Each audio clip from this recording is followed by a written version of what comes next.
नमस्कार साथियों, स्वागत है आपके अपने YouTube चैनल जॉब ज्ञान एकेडमी में।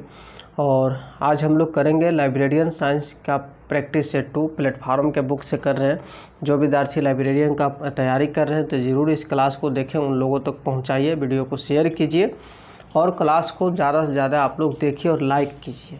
और जो विद्यार्थी नए जुड़ेंगे प्लीज़ चैनल को सब्सक्राइब कीजिएगा। शुरू से अंत तक आपके लिए मैं तत्पर खड़ा रहूँगा लाइब्रेरियन साइंस के लिए।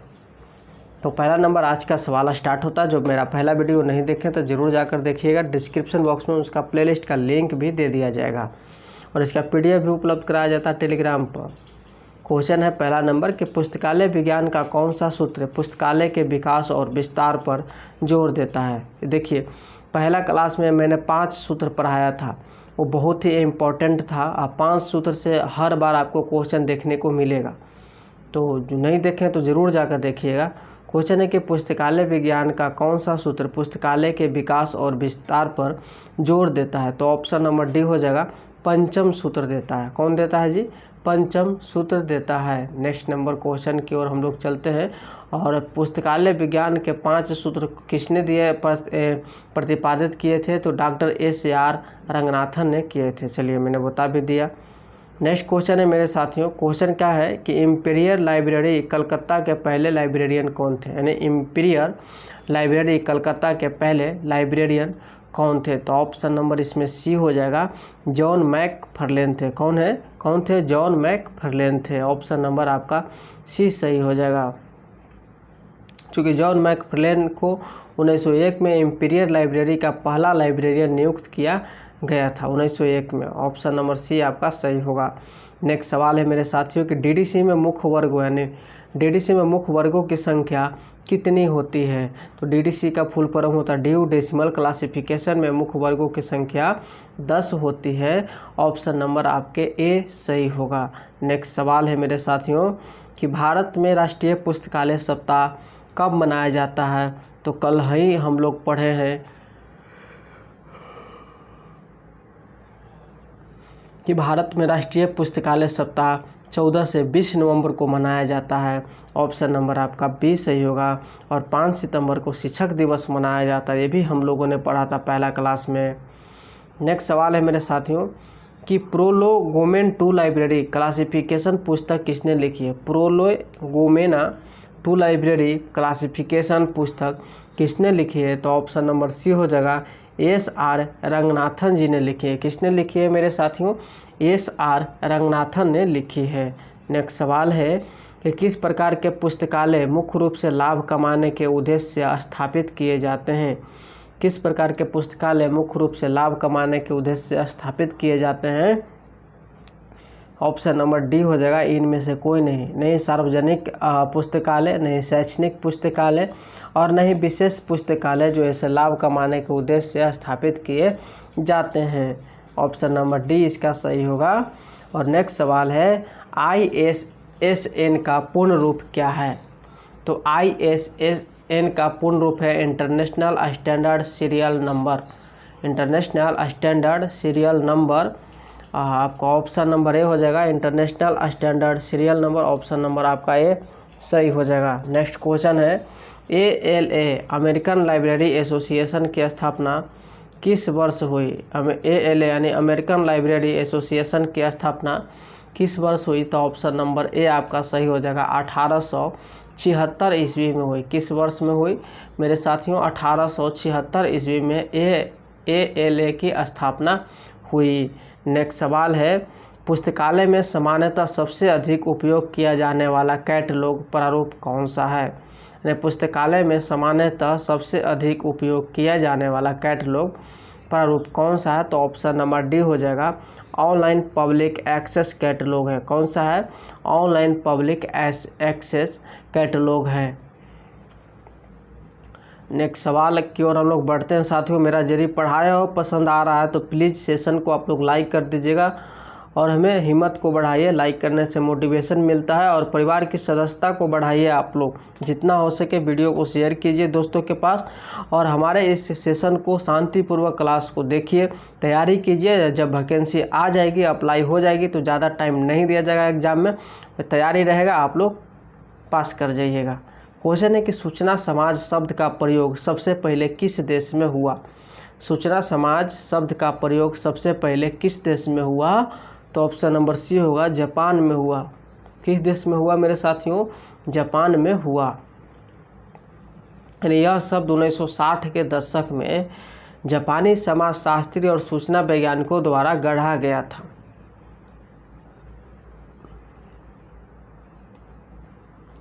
नेक्स्ट क्वेश्चन है कि पुस्तकालय विज्ञान का कौन सा सूत्र कहता है कि प्रत्येक पुस्तक को उसका पाठक मिले। ये सब क्वेश्चन मैंने कराया है मेरे साथियों, पहला दिन ही कराया है। आप लोग नोट डाउन कर लीजिएगा 5 सूत्र को। इसका जवाब आप लोग कमेंट बॉक्स में दीजिए ज़रूर। चलिए नेक्स्ट सवाल की ओर हम लोग बढ़ते हैं। सवाल है कि सीसीसी का प्रथम संस्करण कब प्रकाशित हुआ, तो ऑप्शन नंबर सी हो जाएगा, 1933 में हुआ। कब हुआ, 1933 में हुआ। नेक्स्ट सवाल की ओर हम लोग चलेंगे।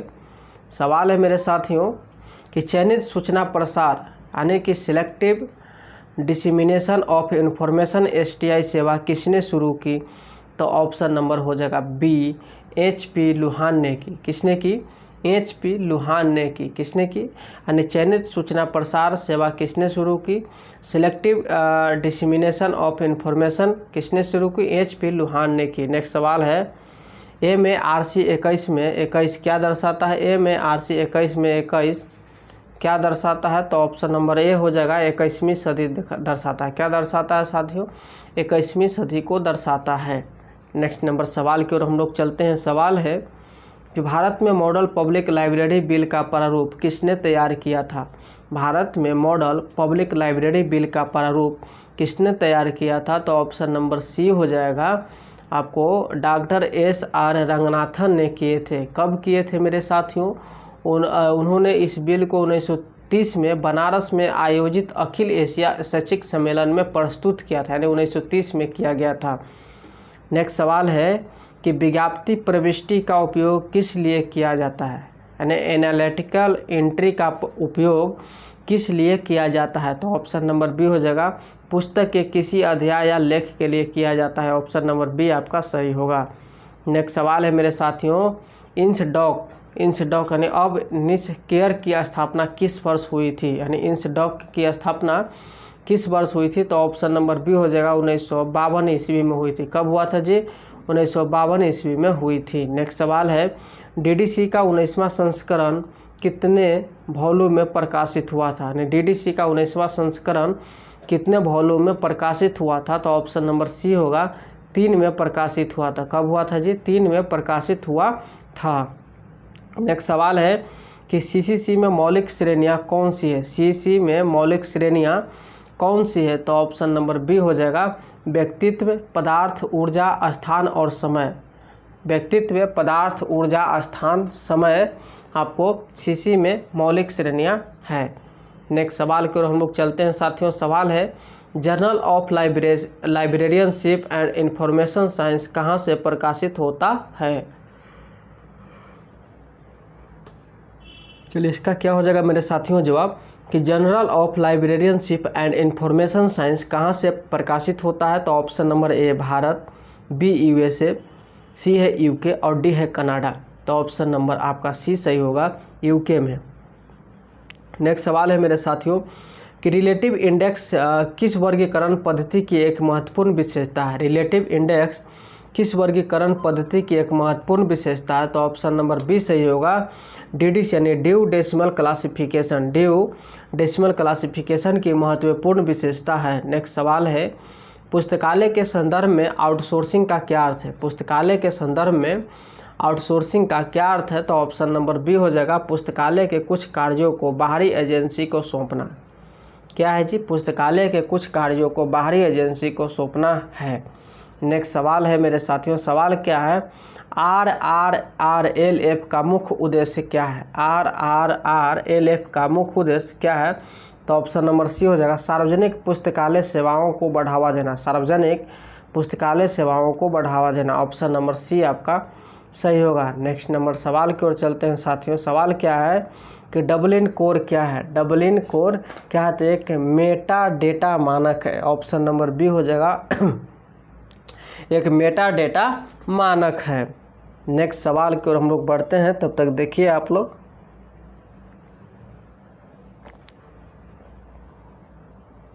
क्या है साथियों क्वेश्चन में कि भारत में MLIB SSC कोर्स शुरू करने वाला पहला विश्वविद्यालय कौन सा है?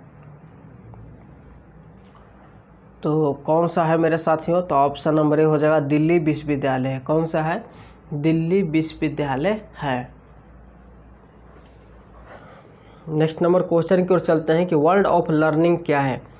वर्ल्ड ऑफ लर्निंग क्या है? तो ऑप्शन नंबर इसका सी हो जाएगा, एक अंतर्राष्ट्रीय संस्थाओं की निर्देशिका है। एक अंतर्राष्ट्रीय संस्थाओं की निर्देशिका है। अभी तक लाइक नहीं किया तो प्लीज़ एक लाइक ज़रूर कीजिएगा इसी बात पर, ठीक है ना, और शेयर ज़रूर कर दीजिएगा। लाइक से हमें मोटिवेशन मिलता है, आप लोग तो भली भांति जानते ही होंगे। नेक्स्ट सवाल है मेरे साथियों कि ब्राउन चार्जिंग सिस्टम किससे संबंधित है? ब्राउन चार्जिंग सिस्टम किससे संबंधित है? तो 27 नंबर का सही जवाब हो जाएगा पुस्तक आदान प्रदान। Option number C. देखिए पहला क्लास से सब मिलता जुलता आ रहा है जी, अभी कोई ज़्यादा एग्जाम इसका हुआ नहीं है, तो प्रीवियस ईयर से ये सब क्वेश्चन आपको पूछेंगे इसी तरह के। नेक्स्ट क्वेश्चन है कि नेटवर्क टोपोलॉजी का संबंध किससे है? नेटवर्क टोपोलॉजी का संबंध किससे है? तो ऑप्शन नंबर बी हो जाएगा कंप्यूटर नेटवर्क की संरचना से। किससे है? कंप्यूटर नेटवर्क की संरचना से है। नेक्स्ट सवाल है मेरे साथियों, यूडीसी का पहला पूर्ण अंग्रेजी संस्करण कब प्रकाशित हुआ? यूडीसी का पहला पूर्ण अंग्रेजी संस्करण कब प्रकाशित हुआ? तो ऑप्शन नंबर बी हो जाएगा 1943 में हुआ। कब हुआ? 1943 में हुआ। नेक्स्ट सवाल है कि national digital library of India परियोजना किसके द्वारा विकसित की गई? National digital library of India परियोजना किसके द्वारा विकसित की गई? तो ऑप्शन नंबर ए हो जाएगा IIT खड़गपुर के द्वारा विकसित की गई।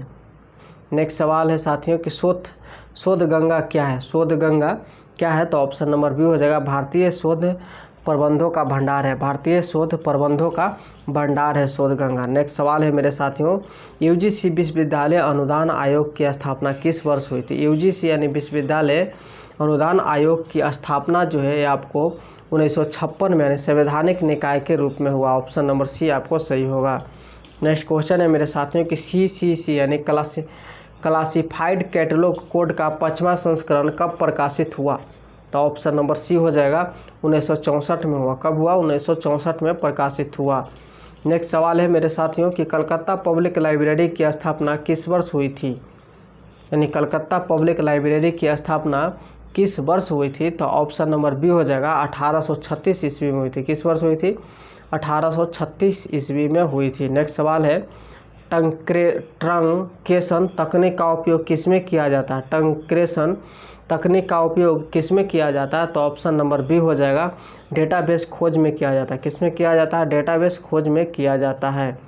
नेक्स्ट सवाल है बौद्धिक संपदा अधिकार IPR में क्या शामिल नहीं है? बौद्धिक संपदा अधिकार IPR में क्या शामिल नहीं है? तो ऑप्शन नंबर 36 नंबर का डी हो जाएगा सेंसरशिप शामिल नहीं है। क्या है? सेंसरशिप शामिल नहीं है। नेक्स्ट सवाल है DDC में फॉर्म डिवीज़न को अब क्या कहा जाता है? DDC में फॉर्म डिवीज़न को अब क्या कहा जाता है? तो ऑप्शन नंबर बी हो जाएगा स्टैंडर्ड सब डिविजन्स कहा जाता है। स्टैंडर्ड सब डिविजन्स कहा जाता है। नेक्स्ट सवाल है पुस्तकालय कर्मचारियों के लिए आचार संहिता क्यों महत्वपूर्ण है? पुस्तकालय कर्मचारियों के लिए आचार संहिता क्यों महत्वपूर्ण है? तो ऑप्शन नंबर बी हो जाएगा। क्या हो जाएगा? बी। व्यावसायिक आचरण और मूल्यों को बनाए रखने के लिए, व्यावसायिक आचरण और मूल्यों को बनाए रखने के लिए पुस्तकालय कर्मचारियों के लिए आचार संहिता महत्वपूर्ण है। नेक्स्ट सवाल है कि लाइब्रेरी लेजिस्लेशन यानी handbook to Madras library act नामक पुस्तक किसके द्वारा लिखी गई? करें कि लाइब्रेरी लेजिस्लेशन यानी handbook to Madras library act नामक पुस्तक किसके द्वारा लिखी गई है? तो ऑप्शन नंबर सी हो जाएगा डॉक्टर SR रंगनाथन के द्वारा लिखी गई है। नेक्स्ट सवाल है कि फेसेट सीक्वेंस का सिद्धांत किसने दिया? फेसेट सीक्वेंस का सिद्धांत किसने दिया? तो ऑप्शन नंबर ए हो जाएगा SR रंगनाथन ने दिया। SR रंगनाथन ने दिया। SR रंगनाथन ने। नेक्स्ट सवाल की ओर चलते हैं मेरे साथियों, ALA का मुख्यालय कहाँ स्थित है?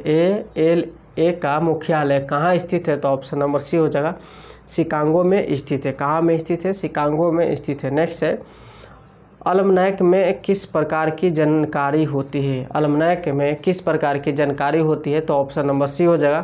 कैलेंडर खगोलीय डेटा सांख्यिकी आदि में होती है। कैलेंडर खगोलीय डेटा सांख्यिकी आदि में होती है। नेक्स्ट सवाल है कि विश्वविद्यालय पुस्तकालयों के लिए यूजीसी की लाइब्रेरी कमेटी 1975 के अध्यक्ष कौन थे? कह रहा है कि विश्वविद्यालय पुस्तकालयों के लिए यूजीसी की लाइब्रेरी कमेटी 1975 के अध्यक्ष कौन थे? तो ऑप्शन नंबर सी हो जाएगा, डॉक्टर एस.आर. रंगनाथन थे। कौन थे?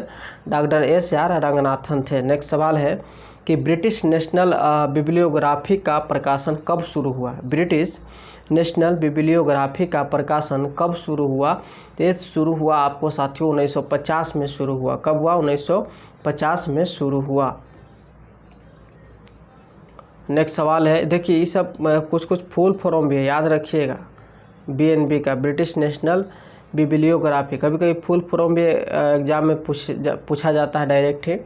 नेक्स्ट है कि पुस्तकालय विज्ञान का कौन सा सूत्र मुक्त द्वार प्रणाली का समर्थन करता है? पुस्तकालय विज्ञान का कौन सा सूत्र मुक्त द्वार प्रणाली का समर्थन करता है? तो ऑप्शन नंबर सी हो जाएगा, तृतीय सूत्र का करता है। किसका करता है जी? तृतीय सूत्र का करता है। नेक्स्ट सवाल है कि ग्रीन स्टोन क्या है? ग्रीन स्टोन क्या है? तो ऑप्शन नंबर ए हो जाएगा, एक open source digital library software है। क्या है?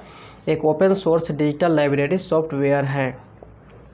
नेक्स्ट सवाल है साथियों कि हैंडबुक किस प्रकार का सूचना स्रोत है? हैंडबुक किस प्रकार का सूचना स्रोत है? तो ऑप्शन नंबर बी हो जाएगा, द्वितीयक का है। किसका है? द्वितीयक का है। नेक्स्ट सवाल को हम लोग बढ़ते हैं साथियों, और लाइक नहीं किए हैं तो प्लीज़ लाइक कीजिए। सेशन को हम लोग 47 क्वेश्चन पढ़ चुके हैं, यहाँ 50% आज क्लास समाप्त हो गई है, 50% और बचा है। तो बिल्कुल जोश और जुनून के साथ पढ़ेंगे कि ज़्यादा से ज़्यादा इस वीडियो को आप लोग शेयर कीजिए, लोगों तक पहुँचाइए, ताकि वो बच्चे भी जुड़ सके जिनको पास से वीडियो नहीं पहुँचा है। क्वेश्चन है कि खुदा बख्श ओरिएंटल पब्लिक लाइब्रेरी कहाँ स्थित है? बताइए कि खुदा बख्श ओरिएंटल पब्लिक लाइब्रेरी कहाँ स्थित है? तो ऑप्शन नंबर सी हो जाएगा, पटना में स्थित है। कहाँ में स्थित है?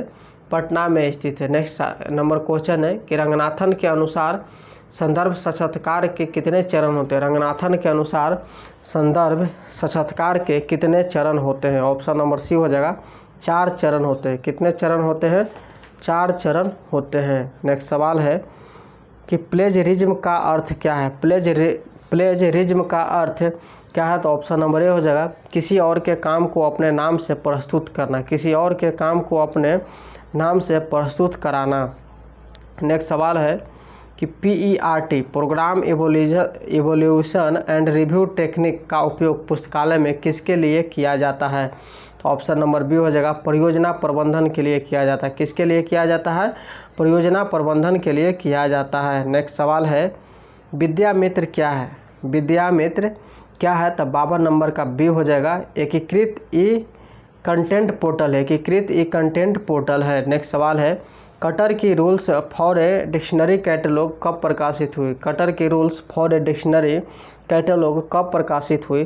तो ऑप्शन नंबर ए हो जाएगा, 1876 ईस्वी में हुआ। कब हुआ? 1876 ईस्वी में हुआ। नेक्स्ट सवाल है, बायोग्राफी और ऑटोबायोग्राफी में मुख्य अंतर क्या है? बायोग्राफी और ऑटोबायोग्राफी में मुख्य अंतर क्या है? तो ऑप्शन नंबर बी हो जाएगा, ऑटोबायोग्राफी लेखक स्वयं लिखता है, बायोग्राफी कोई और लिखता है। ऑप्शन नंबर बी आपका सही होगा। नेक्स्ट सवाल है मेरे साथियों कि इंटर लाइब्रेरी लोन किस सिद्धांत पर आधारित है? इंटर लाइब्रेरी लोन किस सिद्धांत पर आधारित है? तो ऑप्शन नंबर बी हो जाएगा, पुस्तकालय सहयोग और संस्थान सहभागिता पर आधारित है। ऑप्शन नंबर बी आपका सही होगा। नेक्स्ट सवाल है, वर्ल्ड कैट किसका उत्पाद है? वर्ल्ड कैट किसका उत्पाद है? तो ऑप्शन नंबर आपका सी सही हो जाएगा, OCLC का है। वर्ल्ड कैट किसका उत्पाद है? OCLC का है। नेक्स्ट है, DDC में फिनिक्स शेड्यूल का क्या अर्थ है? DDC में फिनिक्स शेड्यूल का क्या अर्थ है? तो ऑप्शन नंबर ए हो जाएगा, पूरी तरह से नया और पुनर्गठित शेड्यूल है। पूरी तरह से नया और पुनर्गठित शेड्यूल है। नेक्स्ट सवाल है मेरे साथियों, 100 क्वेश्चन है इस सेशन में। क्वेश्चन है कि करंट कंटेंट्स किस प्रकार की सेवा का उदाहरण है? करंट कंटेंट्स किस प्रकार की सेवा का उदाहरण है? तो ऑप्शन नंबर ए हो जाएगा सामायिक जागरूकता सेवा का उदाहरण। किसका है? सामायिक जागरूकता सेवा का उदाहरण है। नेक्स्ट क्वेश्चन है कि पुस्तकालय में वीडिंग आउट या संग्रह छँटाई का क्या अर्थ है? पुस्तकालय में वीडिंग आउट या संग्रह छँटाई का क्या अर्थ है? तो ऑप्शन नंबर बी हो जाएगा अनुपयोगी या क्षतिग्रस्त पुस्तकों का संग्रह से हटाना। क्या अर्थ है जी? अनुपयोगी या क्षतिग्रस्त पुस्तकों का संग्रह से हटाना। नेक्स्ट सवाल है ई बुक क्या है? ई बुक क्या है? तो ऑप्शन नंबर ए हो जाएगा इलेक्ट्रॉनिक रूप में उपलब्ध पुस्तक। क्या है जी? इलेक्ट्रॉनिक रूप में उपलब्ध पुस्तक है। ई बुक का यही अर्थ है। ठीक है। नेक्स्ट सवाल है मेरे साथियों, सवाल क्या कह रहा है कि बुलियंस ऑपरेटर्स, ठीक है, बुलियंस ऑपरेटर्स का उपयोग किस में होता है? तो बुलियंस ऑपरेटर का उपयोग जो है वो आपको होता है ऑप्शन नंबर सी सूचना खोज में होता है। किस में होता है? सूचना खोज में होता है। नेक्स्ट सवाल है FID का पूर्ण रूप क्या था जब इसे भंग किया गया? तो FID का पूर्ण रूप क्या था जब इसे भंग किया गया? तो ऑप्शन नंबर बी हो जाएगा international federation for information and documentation. ठीक है। नेक्स्ट सवाल की ओर हम लोग बढ़ते हैं साथियों। सवाल है, गर्मी थोड़ा ज़्यादा है, फैन बंद है ना। सवाल है मेरे साथियों कि CC में एंटीरियोराइजिंग कॉमन आइसोलेट, यानी CC में एंटीरियोराइजिंग कॉमन आइसोलेट का प्रयोग किसके पहले होता है? बहुत ही अच्छा प्रश्न है। तो सही जवाब हो जाएगा इसका स्पेस फेसेट के पहले होता है। ऑप्शन नंबर ए आपका सही होगा। नेक्स्ट क्वेश्चन है मेरे साथियों, क्वेश्चन क्या है कि भारत में पुस्तकालय विज्ञान का जनक किसे माना जाता है? इसे मैं बता दिया हूँ, आप लोग इसका कमेंट बॉक्स में जवाब दीजिए। नेक्स्ट है कि पेरिस प्रिंसिपल्स 1961 किससे संबंधित है? तो ये संबंधित है आपको पुस्तकालय सूचीकरण से संबंधित है। ऑप्शन नंबर बी आपका सही होगा। नेक्स्ट क्वेश्चन है मेरे साथियों कि मोनोग्राफ सामान्यतः किससे संबंधित होता है? मोनोग्राफ सामान्यतः किससे संबंधित होता है? ये संबंधित होता है ऑप्शन नंबर बी एक विशिष्ट विषय पर एक विस्तृत पुस्तक से संबंधित होता है। नेक्स्ट सवाल है PPBS यानी प्लानिंग प्रोग्रामिंग बजटिंग सिस्टम क्या है? प्लानिंग प्रोग्रामिंग बजटिंग सिस्टम क्या है? तो ऑप्शन नंबर आपका सी सही हो जाएगा, एक बजटिंग तकनीक है। क्या है? एक बजटिंग तकनीक है। नेक्स्ट सवाल की ओर चलते हैं साथियों। सवाल है national programme on technology enhanced learning किसकी पहल है? National programme on technology enhanced learning किसकी पहल है? तो ऑप्शन नंबर बी हो जाएगा AICTE और IITS का है। किसका है? AICTE और IITS का है। नेक्स्ट सवाल है कि रंगनाथन ने लाइब्रेरी साइंस शब्द का प्रयोग पहली बार कब किया? रंगनाथन ने लाइब्रेरी साइंस शब्द का प्रयोग पहली बार कब किया? तो ऑप्शन नंबर सी हो जाएगा 1928 में किया। कब किया? 1928 में किया। नेक्स्ट है statement of financial accounting standard किसके द्वारा जारी किए जाते हैं? किसके द्वारा जारी किए जाते हैं जी? Statement of financial accounting standard किसके द्वारा जारी किए जाते हैं? तो ऑप्शन नंबर सी हो जाएगा फाइनेंशियल अकाउंटिंग स्टैंडर्ड बोर्ड द्वारा जारी किए जाते हैं। नेक्स्ट सवाल है डॉक्यूमेंटेशन वर्क का उद्देश्य क्या है? डॉक्यूमेंटेशन वर्क का उद्देश्य क्या है? तो ऑप्शन नंबर ए हो जाएगा सूचना का संगठन और प्रसार। नेक्स्ट सवाल है कि ऑथर मार्क किस प्रणाली का हिस्सा है? ऑथर मार्क किस प्रणाली का हिस्सा है? तो ऑप्शन नंबर इसका क्या हो जाएगा बताइए। तो ऑथर मार्क जो है ये आपको कटर ऑथर मार्क्स यानी ऑप्शन नंबर ए हो जाएगा कटर ऑथर मार्क्स प्रणाली का हिस्सा है। नेक्स्ट सवाल है पुस्तकालय में ओरिएंटेशन प्रोग्राम किसके लिए आयोजित किया जाता है? तो ऑप्शन नंबर बी हो जाएगा नए पाठकों उपयोगकर्ताओं के लिए आयोजित किए जाते हैं।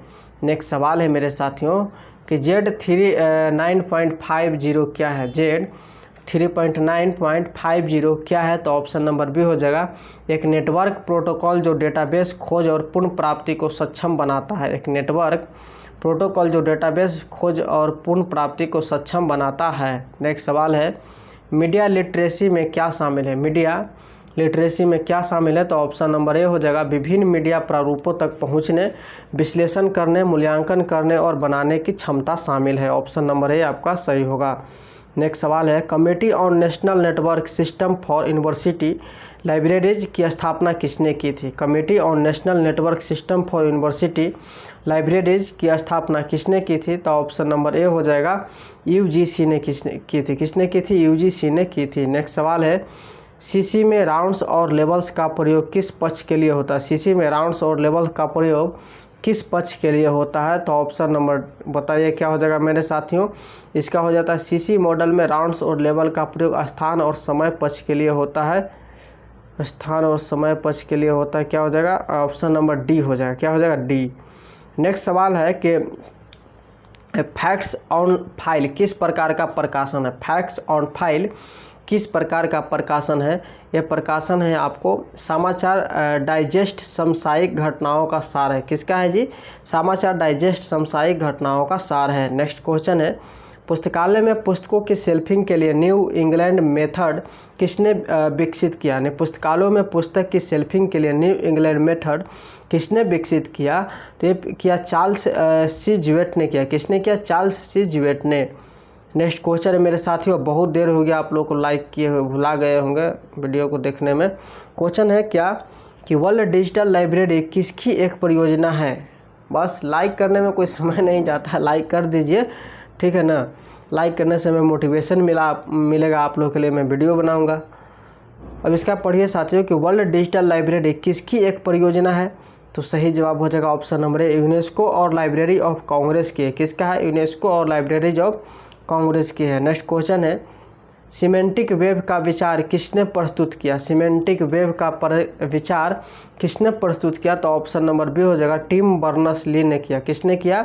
टिम बर्नर्स-ली ने किया। नेक्स्ट है कि कहानी सुनाना पुस्तकालय के किस प्रकार की सेवा का हिस्सा है? कहानी सुनाना पुस्तकालय के किस प्रकार की सेवा का हिस्सा है? तो ऑप्शन नंबर बी हो जाएगा, प्रसार सेवा। नेक्स्ट सवाल की ओर बढ़ते हैं साथियों। सवाल है, WCR2R में आर का क्या अर्थ है? WCR2R में आर का क्या अर्थ है? तो ऑप्शन नंबर आपका बी हो जाएगा, रिवाइड। क्या हो जाएगा? रिवाइड अर्थ हो जाएगा। नेक्स्ट है कि स्टैंडर्ड किस प्रकार का सूचना स्रोत है? स्टैंडर्ड किस प्रकार का सूचना स्रोत है? तो ऑप्शन नंबर डी हो जाएगा, ए और बी दोनों, प्राथमिक और द्वितीय।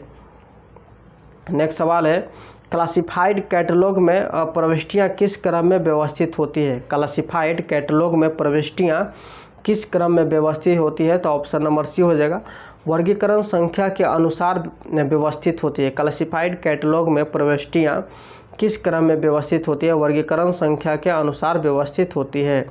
नेक्स्ट क्वेश्चन है मेरे साथियों कि भारत में कॉपीराइट की अवधि लेखक की मृत्यु के बाद कितने वर्ष तक होती है? तो भारत में कॉपीराइट की अवधि जो है लेखक की मृत्यु के बाद आपको होती है, ऑप्शन नंबर सी, 60 वर्ष बाद होती है। चलिए नेक्स्ट क्वेश्चन है मेरे साथियों, डीडीसी का कौन सा संस्करण मानक संस्करण के रूप में जाना जाता था? तो ये जाना जाता था आपको ऑप्शन नंबर बी हो जाएगा, 15वां संस्करण। नेक्स्ट क्वेश्चन की ओर हम लोग बढ़ते हैं। क्वेश्चन है, नॉलेज मैनेजमेंट में मुख्य रूप से क्या शामिल है? नॉलेज मैनेजमेंट में मुख्य रूप से क्या शामिल है मेरे साथियों? तो ऑप्शन नंबर बी हो जाएगा, संगठन के ज्ञान संपदा को पहचानना, बनाना, साझा करना और उपयोग करना शामिल है। नेक्स्ट सवाल है कि पुस्तकालय में क्षतिग्रस्त पुस्तकों की मरम्मत और रख रखाव की प्रक्रिया क्या कहलाती है? पुस्तकालय में क्षतिग्रस्त पुस्तकों की मरम्मत और रख रखाव की प्रक्रिया क्या कहलाती है? तो ऑप्शन नंबर सी हो जाएगा, संरक्षण और परीक्षण कहलाती है। नेक्स्ट सवाल है, ईयर बुक में सामान्यतः किस अवधि की जानकारी होती है? ईयर बुक में सामान्यतः किस अवधि की जानकारी होती है? तो 1 वर्ष की जानकारी होती है। ऑप्शन नंबर बी आपका सही होगा। नेक्स्ट सवाल है साथियों कि DESIDOC यानी defence scientific information and documentation centre किस संगठन से संबंधित है? तो आप सही जवाब इसका हो जाएगा ऑप्शन नंबर बी, DRDO से संबंधित है। नेक्स्ट क्वेश्चन की ओर चलते हैं साथियों। क्वेश्चन है, सीसी के 6ठे संस्करण में कितनी मौलिक श्रेणियां हैं? सीसी के 6ठे संस्करण में कितनी मौलिक श्रेणियां हैं? तो ऑप्शन नंबर बी हो जाएगा 5। क्या हो जाएगा? 5। नेक्स्ट सवाल है, RSS फीड्स का उपयोग पुस्तकालय किस लिए कर सकते हैं? RSS फीड्स का उपयोग पुस्तकालय किस लिए कर सकते हैं? तो ऑप्शन नंबर ए हो जाएगा, नई सूचनाओं और अपडेट्स को स्वचालित रूप से वितरित करने के लिए करते हैं। नेक्स्ट सवाल की ओर हम लोग चलते हैं साथियों। सवाल आपको हो जाएगा आपका यहाँ पर कि साइंस साइटेशन इंडेक्स किसके द्वारा प्रकाशित किया जाता है। साइंस साइटेशन इंडेक्स किसके द्वारा प्रकाशित किया जाता है, तो ये प्रकाशित किया जाता है यूजिन गारफील्ड द्वारा किया जाता है। ऑप्शन नंबर आपका ए सही होगा। नेक्स्ट क्वेश्चन है कि ILA बुलेटिन का वर्तमान नाम क्या है। ILA बुलेटिन का वर्तमान नाम क्या है, तो ऑप्शन नंबर बी हो जाएगा general of Indian library association है। क्या है, जिला। तो लाइक कर दीजिएगा, अभी आप लोग फिर निकल जाइएगा, समय आप लोगों के पास रहता नहीं है, भुला जाते हैं लाइक करने के लिए। तो ज़रूर लाइक कीजिए और जितना हो सके वीडियो को शेयर कीजिए और इस परिवार के हिस्सा में आप लोग संख्या को बढ़ाइए, जॉब ज्ञान एकेडमी के परिवार को बढ़ाइए और क्वेश्चन का जवाब दीजिए। और जल्द ही आपको बिहार SSC के लिए भी एक अलग से बैच स्टार्ट किया जा रहा है, तो इवनिंग में आपको मिलेगा ही वीडियो, आपको ये 6 बजे के आसपास मिलेगा वीडियो, ठीक है। नेक्स्ट है कि UDC में समानता सहायक को दर्शाने के लिए किस प्रतीक का प्रयोग किया जाता है, तो ऑप्शन नंबर आपका सी हो जाएगा विभिन्न प्रतीक जैसे कोष्ठक और उदाहरण चिन्ह आदि के लिए किया जाता है। नेक्स्ट सवाल है मेरे साथियों कि मैस्लो का आवश्यकता पदानुक्रम सिद्धांत पुस्तकालय प्रबंधन किस पहलू से संबंधित है। मैस्लो का आवश्यकता पदानुक्रम सिद्धांत पुस्तकालय प्रबंधन के किस पहलू से संबंधित है, ये संबंधित है कर्मचारी अभिप्रेरण से संबंधित है। नेक्स्ट सवाल है मेरे साथियों कि कंसोर्टियम फॉर एजुकेशनल कम्युनिकेशन किसकी एक संस्था है, तो कंसोर्टियम फॉर एजुकेशनल कम्युनिकेशन ये संस्था का नाम आपका है UGC। क्या है, UGC संस्था का नाम है। ऑप्शन नंबर आपका हो जाएगा बी। क्या हो जाएगा, बी। और नेक्स्ट सवाल है और लास्ट है क्वेश्चन है, यहाँ पर आंसर भी आपको उपलब्ध कराएंगे कि DRTC की स्थापना किसके द्वारा और कब की गई थी। DRTC की स्थापना किसके द्वारा और कब की गई थी, तो S.R. रंगनाथन और PC महालनोबिस ICI के तत्वाधान में 1962 में किया गया था। ऑप्शन नंबर ए सही होगा। और आज की क्लास यहाँ समाप्त होता है। आपको लाइब्रेरियन साइंस प्रैक्टिस सेट 2 मिलेंगे नेक्स्ट वीडियो में। आप लोग तैयारी करते रहिए। बेस्ट ऑफ लक और लाइक करने में ना भूलिएगा और हाइप का बटन आएगा तो हाइप जरूर कीजिएगा। बेस्ट ऑफ लक मेरे